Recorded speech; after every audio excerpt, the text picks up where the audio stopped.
with old St. Augustine. Way back in days of old, he reported on this theme. A mighty emperor had got himself a pirate who was terrorizing people who were sailing on the open seas. What meanest thou by keeping hostile possession of the sea? What meanest thou by seizing the whole earth? Because I do it with a petty ship, I'm called a robber, whilst thou, who does the same with a great fleet, art styled emperor. And old St. Augustine thought that was a pretty smart answer, 'cause there are pirates and emperors, but they're really the same thing. When they go and try to reach the same end by using the same means, whether they do it big or they do it small, from a little tiny boat or from a hallowed hall, bully is as bully does, that's plain to see.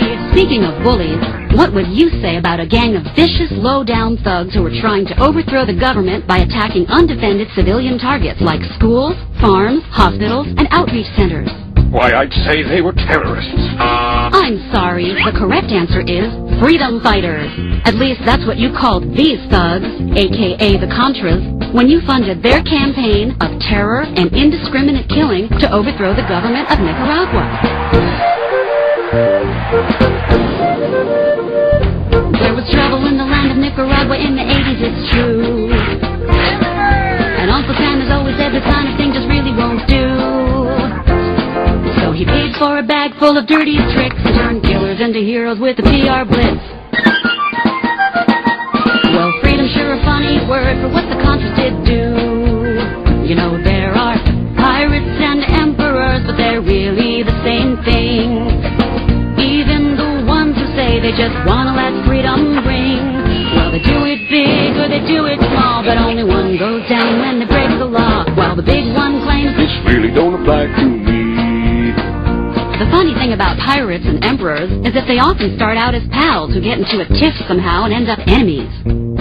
You mean like Lex Luthor and Superman? Yeah, except Lex Luthor was a nice guy before he lost all his hair, whereas Manuel Noriega, Saddam Hussein, and Osama bin Laden were all known thugs and mass murderers when they were on the CIA payroll.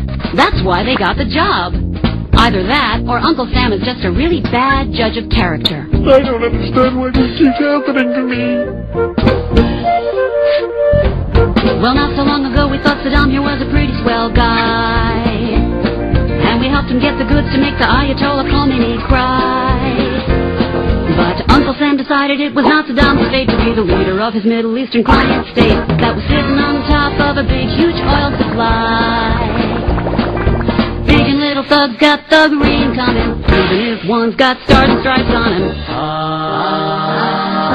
Bully is as bully does, that's plain to see. 'Cause if it looks like a duck and acts like a duck and quacks like a duck, it probably is a duck. You know, a rose is a rose no matter how much it stinks.